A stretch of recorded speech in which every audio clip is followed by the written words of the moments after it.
प्रदेश की युवा कल्याण एवं बाल विकास मंत्री रेखा आर्या ने देहरादून स्थित विधानसभा सदन में प्रदेश की युवा नीति के प्रारूप पर हो रही कार्यों की नियोजन विभाग और युवा कल्याण विभाग के अधिकारियों के साथ समीक्षा बैठक की। बैठक में युवा कल्याण मंत्री रेखा आर्या ने प्रदेश की प्रस्तावित युवा नीति के मसौदे पर संबंधित अधिकारियों से गहन चर्चा की और युवा नीति के ड्राफ्ट पर पूर्णतः संतुष्ट न होने के चलते मंत्री रेखा आर्या ने अधिकारियों को जरूरी सुझाव और निर्देश भी दिए। मीडिया से बातचीत में मंत्री रेखा आर्या ने कहा कि हमारा ध्येय यह है कि प्रदेश के हर युवा की भावना इस नीति में परिलक्षित हो और हम युवाओं के उज्जवल भविष्य का निर्माण करने वाली एक सुदृढ़ नीति बनाए। मंत्री रेखा आर्या के अनुसार वो नीति को राष्ट्रीय युवा दिवस यानी 12 जनवरी 2025 को लाने के लिए संकल्पित है और इसके लिए उन्होंने अधिकारियों को निर्देशित कर दिया है। रेखा आर्या ने कहा कि हमारा लक्ष्य इस नीति के माध्यम से युवाओं की आकांक्षाओं को पूरा करना और उन्हें भविष्य के लिए सक्षम बनाना है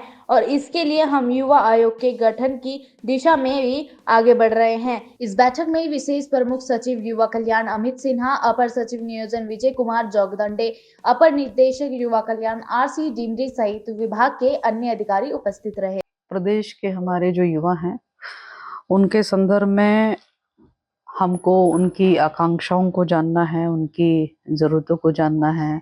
उनकी चुनौतियों को जानना है। तो उसके लिए निश्चित रूप से हमको और अध्ययन करने की आवश्यकता है, ऐसा मुझे प्रतीत भी होता है। और निश्चित रूप से आज के इस बैठक में इस बात की समीक्षा भी की गई है कि हम लोगों ने जो यूथ पॉलिसी कमीशन डिपार्टमेंट ने बनाई है या नियोजन डिपार्टमेंट ने जो बनाई है, उसमें यूथ चाहे वो हमारे पहाड़ के हों, चाहे हमारे सीमावर्ती हों, चाहे हमारे आपदाग्रस्त क्षेत्रों से आते हों, और चाहे हमारे मैदानी क्षेत्र के हमारे यूथ हैं, तो उनसे कितना आप लोगों का संवाद रहा है, इसकी भी आज समीक्षा की गई है। तो अभी भी मुझे ऐसा लगा कि हमारी जो यूथ पॉलिसी जो डिपार्टमेंट की ओर से और नियोजन विभाग की ओर से जो अभी ड्राफ्ट हुई है, उसमें भी बहुत सारी चीज़ें हैं जो कि अभी अध्ययन करने की आवश्यकता है, लोगों की, युवाओं की भावनाओं को जानने की आवश्यकता है,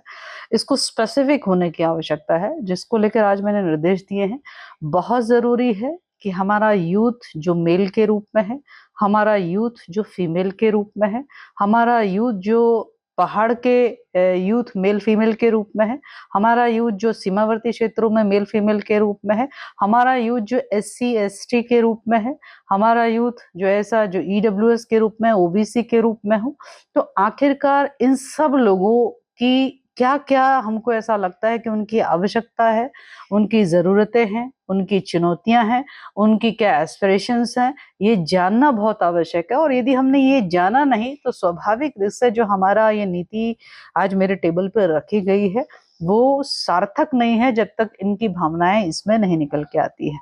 निश्चित रूप से यूथ पॉलिसी में जो कुछ भी ड्राफ्ट वर्तमान में मेरे टेबल रख किया गया है, उसमें उनके एम्प्लॉयमेंट से संदर्भित है, उनके अलाउंसेस से संदर्भित विषय है और उनके हेल्थ से संदर्भित विषय है,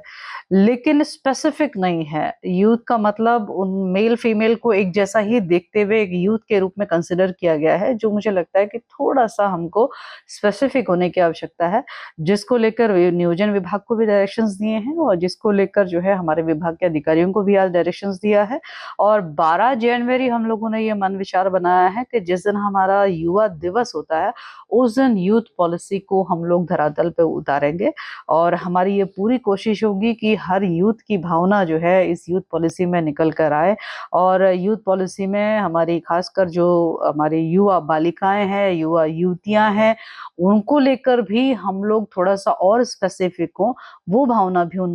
उसमें निकल कर आए, इसके निर्देश दिए हैं। मैं उम्मीद करती हूँ कि बहुत हमारी जल्द से जल्द कोशिश है, चाहे वो हम ऑनलाइन वे में करें, चाहे हम इसे प्रैक्टिकल या हम जो है प्रत्यक्ष रूप से बुलाकर करें, हर प्रकार के दरवाजे जो है इसमें खुले हैं। यूथ आयोग बनाया जाने के लिए भी इसमें ड्राफ्ट हुआ है और आयोग बनाने का निर्णय विभाग ने पहले ही ले लिया है कि हम बहुत जल्द से जल्द जो है यूथ आयोग हम लोग बनाएंगे निश्चित रूप से यूथ आयोग का कार्य भी यही होगा, जो विशेषता मैं सोचती हूँ कि जब हम नीति बनाएंगे तो इस नीति का संबंधित विभाग या संबंधित संस्थाएं, संबंधित क्षेत्र जो है, क्या इस पॉलिसी के अनुरूप व्यवहार कर रहा है अथवा नहीं कर रहा है। तो मॉनिटरिंग का काम भी, उसमें मैटर भी इस प्रकार के आएंगे, तो यूथ आयोग जो है उसको निश्चित रूप से जो है इस प्रकार के मामलों को टैकल करने में सक्षम होगा। कि हमारे यूथ जो है वो नेशनल गेम में वॉलंटियर बने हैं, तो ये अपने आप में बड़ा सम्मान रहेगा। और स्वाभाविक रूप से जब वो वॉलंटियर बनेंगे तो विभाग की ओर से भी ये कोशिश रहेगी कि उनको कुछ ना कुछ जो है उनकी सेवा के फलस्वरूप जो है उनको, चाहे वो सैलरी के रूप में कह लीजिए, चाहे उनकी मेहनताना कह लीजिए, तो उस रूप में भी उनको जो है विभाग फैसिलिटेट करेगा। तो एक प्रकार से पूरे देश के बच्चों से जुड़ने का भी, और उत्तराखंड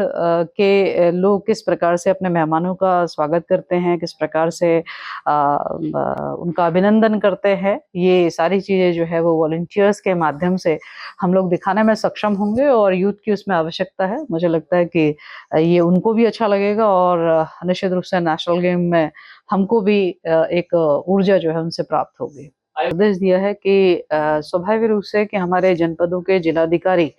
संबंधित सीमावर्ती क्षेत्र के हमारे युवा हैं। यदि हम माणा गांव की बात करते हैं, यदि हम अपने गुंजी की बात करते हैं, तो हमारे ऐसे क्षेत्र के जो हमारे युवक या युवतियां हैं वो क्या सोचते हैं, उनको सीमावर्ती क्षेत्र में रहने के लिए क्या चुनौतियां है, उनको क्या चाहिए इस पॉलिसी में, उनके लिए आगे चल के बहुत वो सार्थक हो पाए। तो हाँ, निश्चित रूप से इसके लिए निर्देश दिए हैं कि जिलाधिकारी इस प्रकार की बैठकों का आयोजन ऑनलाइन, यदि वो आ सकने में असक्षम है तो ऑनलाइन जो है या वर्चुअली जुड़ के जो है उनसे संवाद मेरे द्वारा, विभाग के द्वारा किया जाएगा और उनकी भावनाओं का संकलन होगा और उस भावनाओं के अनुरूप जो है सीमावर्ती क्षेत्रों के युवा युवतियों के लिए नीति में व्यवस्था बनाई जाएगी।